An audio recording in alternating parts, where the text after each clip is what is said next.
네, 오늘은 사무엘상 16장 말씀인데 결국 사울은 하나님이 버리시게 되고 새로운 왕에게 기름을 붓는 이야기입니다. 먼저 하나님께서 근심하고 있는 사무엘에게 나타났습니다. 그러면서 내가 이미 사울을 버렸다. 언제까지 너는 그렇게 슬퍼하고 앉아 있겠느냐. 빨리 뿔에, 그러니까 이렇게 뾰족한 뿔에 컵으로 쓰는 것 같은 그런 뿔이죠. 기름을 담아서 내가 알려주는 사람한테 가서 기름을 부어 그를 왕으로 세우라라는 그런 지시를 받게 되고, 사무엘은 이제 왕하고 사무엘하고는 사이가 좀 나빠졌습니다. 사무엘이 정말 세운 하나님께서 세운 왕이 하나님 뜻대로 정말 순수하게 순종하는 왕이 되기를 기대했지만 그가 하나님께 순종하기보다는 자꾸 백성들의 뜻에 쫓아가는 그런 인간적인 왕이 되는 것을 못내 아쉬워하고 그 일로 인해서 하나님께서 후회하고 계시고 왕을 버리신다라는 것 때문에 너무 마음이 아파했습니다. 하지만 사무엘에게 또 하나님께서는 지시하시니까 사무엘은 순종을 합니다. 하지만 순종을 하는 데에는 위험이 따라요. 그 위험은 지금 왕이 버젓이 살아있고 왕에게는 이제 강력한 군대가 뒷받침하고 있는데 왕의 눈밖에 나거나 이제 왕의 뜻에 합당하지 못하게, 특히나 이런 식으로 반역을 자기가 아닌 다른 왕을 세운다라는 일은 왕이 그걸 좋게 볼 리가 없을 뿐만 아니라 그건 반역이고 그런 사람은 가만두지 않고 잡아 죽일 거라는 건 너무나 뻔한 일이었기 때문에 그런 면에 있어서 인간적으로 두려워합니다. 하지만 하나님께서 방법을 일러주시고 그렇게 하도록 합니다. 일단 왕을 세운다고 가지 말고 대놓고 하지 말고 비밀스럽게 이새의 그 마을에 가서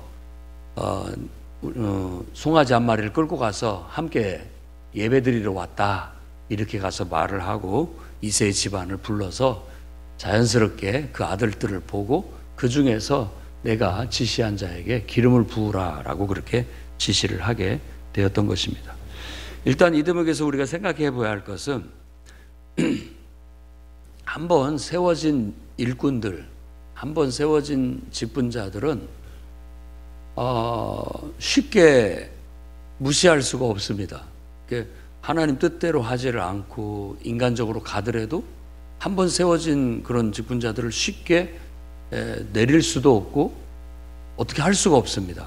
그렇기 때문에 신중을 해야 할 필요가 있다라는 거예요. 세우기 전에 세운 직분자들은 늘 기도하면서 자기 뜻이 아니라 하나님의 뜻을 쫓아가려고 힘써야 되고 자기 기분이나 자기 생각에 맞추기보다는 늘 하나님의 뜻과 하나님의 말씀에 자기를 맞추려고 하는 그런 공통된 약속된 그런 태도가 노력이 필요합니다. 그것을 맞추지 않으면 우리가 진정으로 하나가 되기도 어렵고 또 하나님의 나라를 이끌어가기도 어렵습니다. 누구든지 예수 믿으면 사실은 다 그 공통된 서약이 있는 거죠. 이제는 나는 주님의 것입니다. 주님께 내 인생을 맡겨드리니 주님 뜻대로 사용하시옵소서라고 하는 것이 예수를 믿는다는 신앙의 고백이에요. 이제 그걸 얼마나 더 인간적이지 않고 거기에다가 내가 내 생각을 가미하지 않고 순수하게 하나님 뜻대로 해나가느냐가 이제 관건이 되는 거죠. 그것의 정도가 신앙의 성숙도라고 할 수 있을 겁니다. 그러니까 어떻게 보면 성숙도는 하나님 앞에 어느 정도 순종하느냐의 정도라고 할 수 있어요. 얼마만큼 어린아이처럼 하나님 마음 그대로, 그 마음 그대로 내가 따를 수 있고 행동하느냐. 그래서 저 어린아이를 바라보면서 예수님께서도 저런 어린아이 같은 사람이 천국에 가깝다라고 그렇게 얘기를 하는 겁니다. 그 말은 다른 뜻이 아니에요. 자기 생각이나 자기 감정 이런 거 막 거기에다 가미해서 하나님 말씀을 번복하거나 이렇게 또 각색하거나 이렇게 하지 않고 그냥 그대로 복사해서 그대로 실행하는 그런 걸 어린아이 같다라고 그렇게 예수님이 표현을 하신 겁니다. 참 쉽고 단순해요. 복잡하지 않아요. 어른처럼 여러 가지 생각이나 이해관계 또 뭐 여러 가지 막 합리적인 생각 이런 걸 많이 따지지 않고 하나님 말씀을 그냥 곧이곧대로 듣고 그대로 행동하는 그런 단순함이 바로 어린아이 같은 신앙이라고 긍정적으로 말하는 것이고, 그 말은 하나님 말씀대로 그대로 순종한다 이런 뜻을 갖고 있습니다. 그렇게 살아가는 어떻게 보면 순종도 혹은 충성도가 신앙의 정도라고 볼 수 있어요. 우리도 뭐 사람들끼리 서로 연인들끼리 나 당신 사랑해 뭐 서로 사랑한다라고 말을 하는데 요즘 내가 많이 힘드니까 잠깐 만나서 좀 밥이라도 먹자 이렇게 하는데 바빠 죽겠는데 자꾸 이런 식으로 전화하지 마 이렇게 얘기한다면 대부분의 이 사람 정말 나를 사랑하는 거 맞아? 왜냐하면 나에 대한 헌신이나 충성도가 없기 때문에. 그래? 내가 아무리 바쁜 일이 있고 중요한 일이 있어도 사정사정을 해서라도 꼭 시간을 빼서 꼭 나갈게. 이런 걸 보면 아 정말 이 양반은 나를 사랑하는구나. 이 사람은 정말 나를 사랑하는구나. 왜? 내가 지금 요구를 했을 때 그것에 있어서 어떻게든지 하려고 하지 안 할 구실을 찾거나 핑계를 대지는 않잖아요. 그러니까 그런 면들이 충성스러운 모습인 거죠. 그런 사람을 신뢰하기 때문에 그 일을 믿고 사랑하기 때문에 자기 인생을 맡기고 결혼도 할 수 있고 그렇게 하면서 하나가 돼서 한평생을 살아갈 수 있는 것이죠. 그런 충성도를 사울 왕에게도 요구했지만 사실 사울은 그러지를 못했습니다. 하나님께 충성하기보다는 왕이라는 지도자로서 자기의 어떤 지도자의 자리를 유지하기 위해서는 하나님보다는 백성들의 지지가 더 중요하다고 생각했던 것 같아요. 백성들이 나를 막 호응해주고 나를 따라줘야 내가 지도자로서 권위도 서고 인정을 받을 수 있다라고만 생각을 했던 것이죠. 그러니까 그런 면에 있어서는 균형을 잡되 항상 원칙은 하나님께 먼저 초점을 두고 그 다음에 백성들의 눈높이에 맞춰서 그들을 잘 아울러서 때로는 달래기도 하고 때로는 밀어붙이기도 해서 끌고 가는 게 지도자인데 그 중심, 하나님께 순종한다라는 이 중심을 희미하게 갖기 시작하니까 하나님께서도 더 이상 내가 쓸 수 있는 일꾼이 아니다 이 사람은. 왜냐하면 내 말대로 하지 않기 때문에. 내가 부리는 종이어야 되는데 내가 부리는 종이 아니에요. 이미 자기 마음대로 하니까. 그래서 뭐 하나님이 기분 나빠서 너를 잘라버리겠다 이런 게 아니라 하나님의 일꾼이 아닌 거예요. 더 이상. 왜냐하면 하나님의 명령을 받아서 그 명령대로 행하는 일꾼으로 세웠는데 그 일꾼이 하나님의 말을 안 듣고 자기 멋대로 한다. 나쁘게 얘기한다면 자기 하고 싶은 대로 하는 거예요. 자기 멋대로. 그러니까 더 이상 내가 쓰는 일꾼이 아니네 이 사람은. 자기가 하고 싶은 대로 하기 때문에. 그런 면에 있어서 하나님의 후회하심이 있는 것이고 또 주의 종의 근심이 있는 거예요. 이런 건 똑같습니다.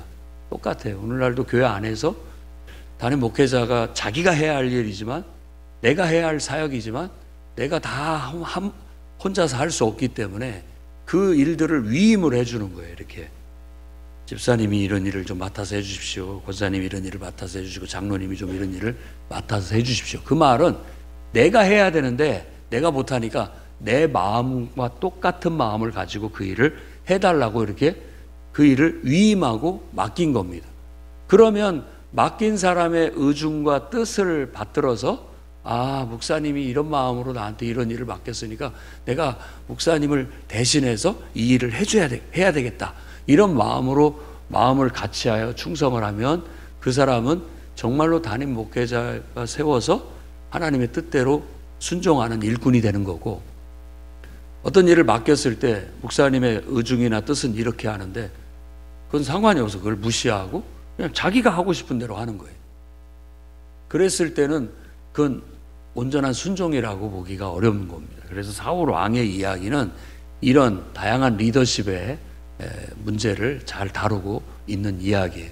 그래서 우리가 오늘날 깊이 묵상을 해야 되고 할 수만 있는 대로 우리를 임명한 또 우리를 세운 분의 뜻을 잘 이해하고 그 뜻에 맞춰서 내가 온전히 순종하려는 태도를 가질 때 그것이 하나님이 기뻐하시는, 또 하나님 마음에 합한, 흡족하게 하는, 후회함이 없는 직분을 그런 감당하는 것이라고 말할 수 있겠습니다.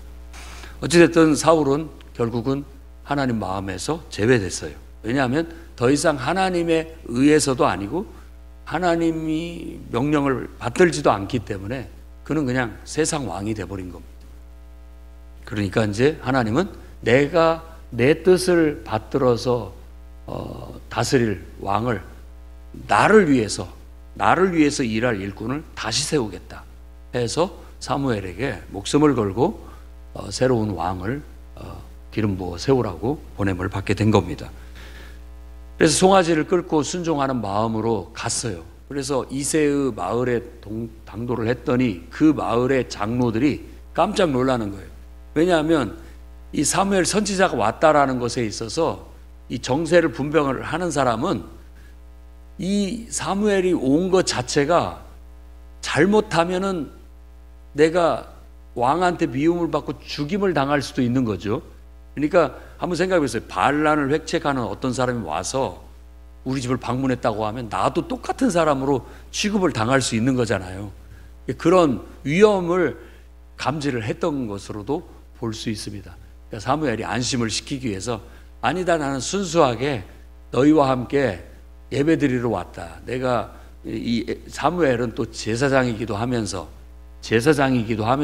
선지자이기도 했던 그런 사람이었기 때문에 당연히 뭐 그런 사람이 와서 예배드리고 제사드리는 건 큰 문제가 되지 않는 거 아니냐, 순수하게 생각해라. 모두에게 그렇게 하고 개인적으로 비밀스럽게 이새의 아들들을 이렇게 살펴본 겁니다. 그래서 큰아들부터 시작을 해서 7명의 아들들을 다 지켜봤어요. 근데 하나님께서 그 집안으로 보내신 이유가 있었기 때문에 큰아들 엘리압을 이렇게 보여줬을 때 과연 딱 봐도 지도자감이에요. 총명해 보이고 또 풍채도 아주 듬직하고 싸움도 아주 잘하게 생겼고 지도자감이 딱 보여집니다. 겉으로 봤을 때. 그런데 하나님이 성령으로 감동을 주시기에는 그가 아니다. 사람은 외모를 보지만 나는 그 중심을 본다. 네가 그 잘생긴 외모와 큰 키 이런 것 바라보지 마라. 내가 이미 그랬던 사울을 이미 버렸다. 그걸로는 안 된다. 이제는 능력도 아니고 외모도 아니고 어떤 영향력도 아니다. 실력도 아니다. 그 중심을 봐야 된다. 그 중심이라는 건 다른 뜻이 아니에요. 하나님 명령대로 거기에 토달지 않고 거기에 또 덧붙이지 않고 자기 생각으로 가미하지 않고 네 알겠습니다 하고 순종할 수 있는 그런 중심, 그 중심을 더 귀하게 본다라고 해서 그도 아니다라고 얘기했습니다. 둘째를 데리고 왔어요. 아비나답을 데리고 왔는데 그도 아니다. 셋째를 데리고 왔어요. 삼막, 그도 아니다. 그렇게 하고 나머지는 이제 이름도 안 나와요. 7번째까지 아들을 다 데리고 왔는데 그 중에 없었어요. 그러니까 사무엘이 이상하게 생각하면서 이 아들이 전부냐 그랬더니 아니, 한 명 더 있습니다. 그 한 명은 양을 지켜야 하기 때문에 양을 지키라고 남겨뒀습니다. 그 아이를 데려와라 해서 그 아이가 와서 봤더니 얼굴빛이 붉고 눈이 빼어나고 얼굴이 아름다웠다라고 그렇게 외모를 얘기하는데 하나님께서 그가 바로 내가 택한 일꾼이다. 그에게 기름을 부으라라고 하게 됐고 그때에서 이제 그의 이름이 다윗이라고 그렇게 이름을 밝히게 됩니다. 다윗이라는 이름은 사랑함이라는 뜻입니다. 사랑함, 사랑받는 아이, 사랑받는 사람 그런 뜻이에요. 그래서 실제로 이제 다윗은 하나님께 사랑을 받고 또 나중에 지금 이제 오늘 말씀에 나오는데 사울 왕에게도 사랑을 받고요. 요나단에게도 사랑을 받고 백성들도 그를 사랑하는, 백성들에게도 사랑을 받는 그런 이상적인 왕의 모습을 갖추게 됩니다. 이렇게 해서 비밀스러운 아무도 모르는 이새와 사무엘만 아는 그런 식으로 하나님은 다윗을 택하시고 그에게 기름을 부었다는 거예요. 그때부터 다윗은 이제 하나님의 영의 충만함을 받은 거예요. 그러니까 항상 이 어떤 주의 일을 하는 데에 하나님의 영의 충만함, 성령의 충만함은 뗄 수가 없는 거예요.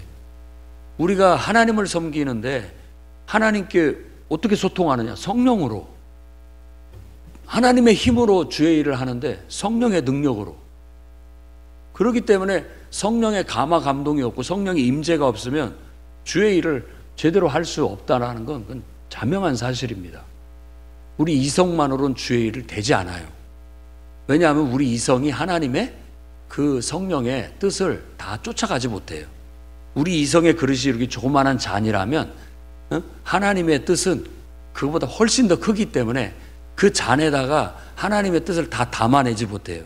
그래서 이성적인 신앙은 하나님을 충분히 순종해내지 못합니다. 근데 이성을 초월해서 이성으로 이해가 안 되고 합리적으로 잘 이해가 안 되더라도 믿음이라는 것을 통해서 순종을 해야만 하나님의 큰 뜻을 담아낼 수가 있고 그 역사를 이루어낼 수가 있기 때문에 그렇습니다. 근데 이제 성령이 역사하지 않는 그런 어떤 것 속에서는 이성적인 판단, 합리적인 판단이 가장 좋은 판단이 될 수 있지만 성령의 인도하심과 하나님의 말씀이 있는 안에는 이성은 그 하위의 개념으로 우리는 둡니다. 그러니까 기독교인들의 특징이에요. 예수 믿는 사람은 세상 사람하고 같지 않아요. 세상 사람은 이성적인 판단을 가장 우위에 두지만 우리는 그것마저도 하나님의 성령의 인도하심 아래다 두어야 돼요. 그래서 때로 이해도 안 되는 왜 저런 일을 시키는 거야 라고 생각된다 할지라도 일단은 그게 하나님의 뜻이고 하나님의 명령이라면 믿음으로 주님 말씀하시니까 따르겠습니다. 순종하겠습니다. 하고 보는 거예요.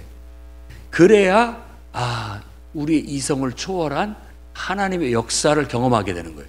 그 이성을 초월한 하나님의 역사를 우리는 표적과 기사라고 하고 그걸 기적이라고 하는 거예요. 그 이성적인 사람들은 하나님의 영적인 능력이나 살아계신 기적과 이런 역사들을 많이 경험하지 못합니다. 꼭 그 예수님의 고향 땅 사람들 같아요.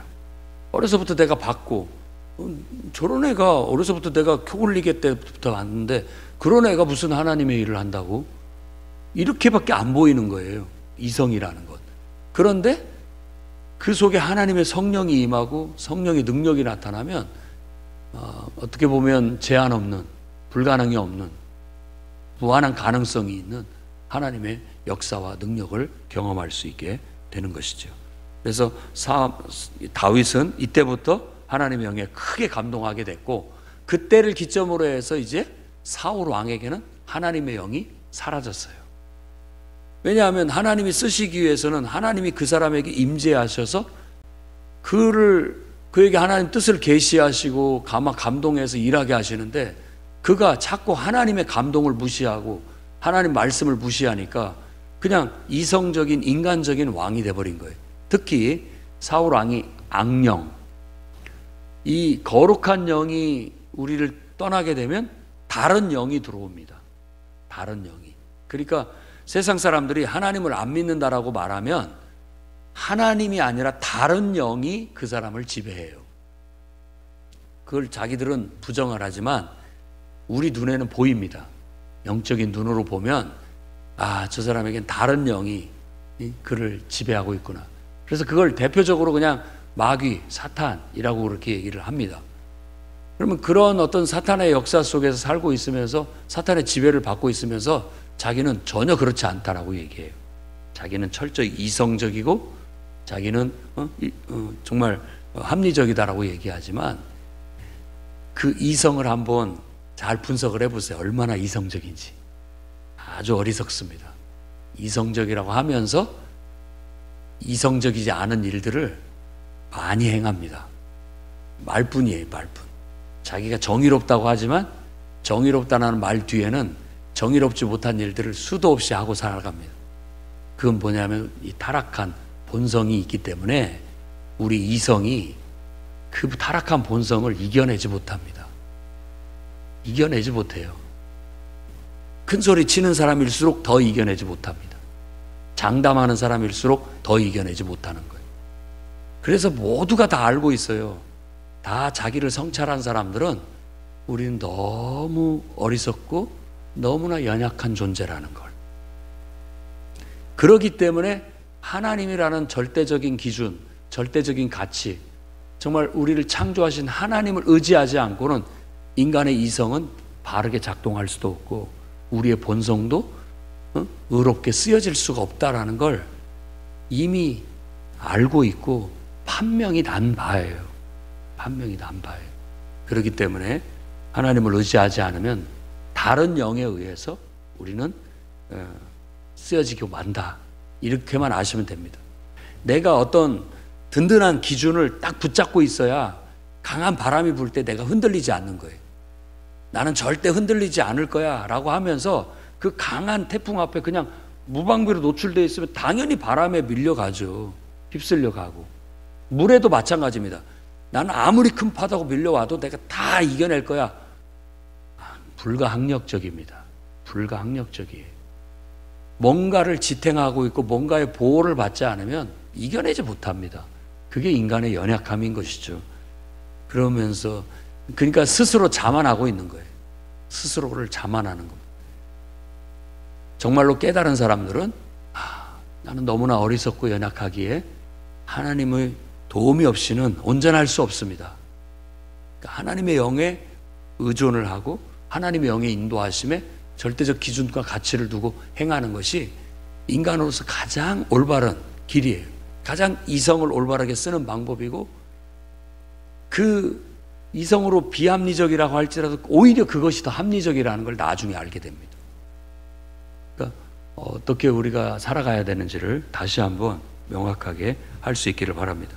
사울은 그때부터 정말 성령에 충만했던 사람이 성령을 잃어버리니까 정말 악령이 그를 사로잡고 그때부터 번뇌하기 시작하는 거예요. 이 번뇌를 어떤 사람은 우울증이다 뭐 이렇게 보기도 합니다.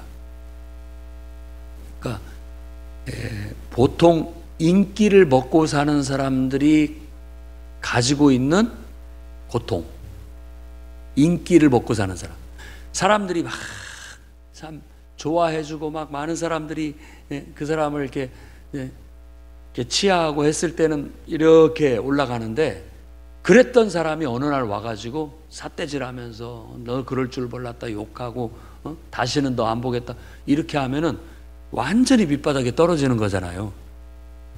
사람의 인기에 의지하면 사람이 그 사람들에 의해서 휘둘리면서 너를 뛰는 거예요. 근데 그 정신적인 스트레스는 제정신으로 못 살 만큼 힘듭니다. 그러니까 그런 것들을 망각하기 위한 여러 가지 향정신적 그런 어떤 중독에 빠져서 살아가게 돼요. 그리고 다 사람에 대한 트라우마가 생깁니다. 이제 막 사람이 꼴도 보기 싫고 사람에 대한 염증을 느끼는 거예요. 언젠가는 그렇게 나 좋다고 하더니만 어느 순간에 그냥 돌아서서 냉정하게 하는 거 보면은 어떻게 인간이 그럴 수 있을까? 막 치가 떨릴 수 있고 막 끔찍하게 느껴지고 무서운 거예요, 사람 자체가. 그리고 사람을 가까이 하기도 무섭고 어떻게 내가 마음을 열어야 할지도 모르겠고 왜냐하면 내가 마음을 열었는데 그 사람이 나를 이렇게 정말 위해줬는데 한순간 냉정하게 달라져서 나에게 적대적으로 대하는 그런 걸 보면은 야 정말 끔찍하구나 불안하구나 두렵구나 하는 마음이 생겨서 멘탈이 약한 사람들은 이런 번뇌에 빠지고 우울함에 빠지고 자살 충동을 느끼고 광란적인 그런 중독에 빠지고 이렇게 될 수밖에 없는 거예요. 제가 볼 때는 사울 왕도 백성들의 눈치를 살피고 자꾸 그 사람들한테 인정받으려고 하는 그런 데에 초점을 맞추고 치중하다 보니까 결국 이런 정신적인 병과 또 심리적인 그런 힘듦, 무거운 짐을 지고 살아가게 됐다라는. 그래서 보면 압니다. 다윗 왕을 오히려 자기 부하를 막 이렇게 치하하면 그것 때문에 막 못 견뎌 하는 거예요. 왜냐하면 자기가 백성들한테 지지를 받고 나 좋은 사람이라고 이렇게 내를 최고로 이렇게 쳐줘야 되는데 그러지 않은 것에 자기가 늘 의존하고 있다 보니까 그러지 않으면 막 화가 나고 치밀어 오르고 막 그것 때문에 못 견뎌하고 이런 모습을 보이게 되는 거예요. 우리가 주의 일을 할 때도 마찬가지입니다. 늘 성경의 가르침을 기억해야 돼요. 사람의 많고 적음에 달려있는 게 아니라 하나님 말씀의 순종함에 달려있다. 늘 그렇게 마음을 먹어요. 사람들이 좋아하든 싫어하든 나는 하나님 말씀대로 순종해서 내 사역을 할 뿐이다. 이런 걸 해야 되는 거예요. 때로는 사람이 미워하는 일도 할 수 있어야 되고 사람들이 나를 미워하든 좋아하든 그런 것에 인해서 내가 그것에 내 바탕을 두지 않고 나는 그냥 하나님 말씀에 순종하는 데 내 방점을 두는 거예요. 그래서 세상에서 가장 강심장, 강한 사람은 하나님 말씀대로 하는 사람이에요. 그보다 더 강한 사람은 없습니다. 왜냐하면 하나님 말씀처럼 강하고 위대한 건 없기 때문에 나는 하나님 말씀대로 합니다 라는 사람은 순교할 수 있습니다. 나는 하나님 말씀대로 하는 사람은 절대 사탄이 건드리지도 못합니다. 누구도 이기지 못해요. 왜? 하나님이 제일 강하시니까.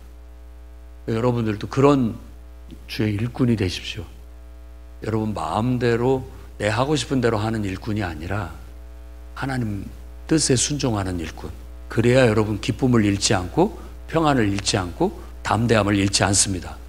그런데 내가 하나님 말씀에 초점을 두지 않고 자꾸 사람들의 반응이나 사람들의 어떤 그런 눈치를 살피게 되면 내가 힘들어서 못합니다. 하나님이 여러분을 택해서 하나님을 위해서 일하라고 했지 누가 사람들 보고 일하라고 합니까? 나도 늘 그런 게 현실적으로 늘 나한테 영향을 주지만 할 수만 있다면 기도하면서 마음을 하나님께 하나님이 시켜서 내가 이 일을 하고 있고 하나님이 주신 힘으로 하고 있고 내 이 모든 일들이 하나님께 기쁨이 되고 하나님께 영광이 되기를 바랄 뿐입니다 라는 마음으로 마음을 다잡고 나아가는 겁니다. 그렇게 주님을 섬기는 거예요. 그렇게 그러면서 하나님께 사랑을 받으면 당연히 백성 다른 사람들도 나를 사랑하게 되는데 사람이 나를 사랑하는 것은 그저 보너스라고 생각하는 거예요. 덤으로 그거에 목매지 않습니다. 그러면 감사할 뿐인 것이죠. 내가 다른 사람들한테 유익을 줄 수 있고 다른 사람에게 기쁨을 줄 수 있다면 그저 그렇게 하나님 앞에 내가 쓰임 받을 수 있다라는 것에 감사할 뿐인 거예요. 그것 때문에 살고 그것 때문에 죽지는 않습니다. 이렇게 해서 사울은 악령에 시달리다 보니까 그 치유책으로 수금을 잘 타는 사람을 불러서 음악 치료를 하게 된 거예요. 음악 치료는 여기서부터 시작이 된 거예요. 음악을 이렇게 타서 찬송을 부르면 그나마 하나님의 영이 떠나버렸는데 그래도 하나님의 임재가 있는 사람의 그 음악을 들으면 그래도 악한 영이 이렇게 사라지면서 하나님 임재를 누릴 수 있는 거예요. 그러니까 어떻게 보면 우울증의 최고의 치료법은 하나님의 임재의 기쁨을 누리는 겁니다. 그래서 하나님 한 분만으로 만족할 수 있고 평안할 수 있고 기쁨을 얻을 수 있으면 세상에 아무것도 필요치 않죠. 그리고 그런 마음 자세라면 세상에 주어지는 것들은 다 감사거리가 되는 거예요. 아무것도 아닌 것도 다 고맙고 감사하게 되는 거죠. 우울해할 일이 없습니다. 그러니까 이런 찬양을 부를 때 우리는 하나님 임재 속에 들어가야 되겠고 그 안에서 기쁨과 평안을 누릴 수 있기를 바랍니다. 예배를 통해서 우리는 기쁨을 누릴 수 있어야 되겠고 그 속에서 평안함을 누릴 수 있어야 되겠습니다. 그게 바로 이 음악 치료라고 할 수 있고 우리가 예배 때 누릴 수 있는 치유의 은혜라고 할 수 있겠어요. 그렇게 되면 마음이 상쾌해지고 악령이 그에게 떠나갔다. 사도행전에 성령이 임하면 너희 영혼이 너희 마음이 하나님 앞에서 상쾌해질 것이다. 성령 충만함이 우리 영혼의 상쾌함이에요. 하나님의 임재가. 이걸 잊지 마십시오. 다윗 왕은 밧세바를 범했을 때 이 하나님의 임재가 사라지는 걸 제일 염려했고 두려워했습니다. 주의 영을 내게서 거두지 말아 주십시오. 그거 잃어버리면 우리는 생명을 잃어버린 거예요. 하나님을 섬기고 주의 일을 하는 사람에게 성령을 잃어버리는 건, 하나님의 임재를 잃어버리는 건 죽음입니다. 임재를 잃어버린 상태에서 드는 생각, 하나님의 임재가 없는, 성령의 은혜가 없는 속에서 드는 판단, 감정, 다 악한 거예요. 다 악으로 가는 겁니다. 그런 걸 신뢰하면 안 됩니다. 반드시 기도하면서 성령의 은혜 안에서 드는 생각이 하나님이 주신 생각이고, 그게 생명의 말씀이고 나를 살리는 것이지, 임재가 거쳐져 버리고 은혜가 사라진 상태에서 드는 생각과 판단은 우리를 망칠 수 있는 생각이라는 걸 명심해야 됩니다. 우리는 사울 왕을 통해서 이런 훌륭한 교훈들을 배워야 되겠습니다. 그래서 오늘 또 성령의 임재를 잃지 말고 성령의 인도하심 속에 살아가는 저와 여러분이 되기를 주의 이름으로 축원합니다. 기도하겠습니다. 거룩하신 주님, 하나님은 사람의 외모를 보지 아니하시고 그 중심을 보시는 분임을 믿습니다. 우리 마음속에 오직 하나님을 향한 믿음과 사랑, 헌신과 순종의 고백이 있게 하시고, 하나님 뜻대로 내 생각과 내 감정을 가미시키지 아니하고 오로지 마음을 함께하여 하나님 뜻에 순종하는 그런 중심이, 심지가 굳은 그런 신자들이 돼서 그런 인간성을 이루어서 반듯하게 끝까지 변함없이 신앙의 삶을 살아갈 수 있도록 붙잡아 주옵소서. 예수님 이름으로 기도드립니다. 255장 찬송하고 기도하겠습니다.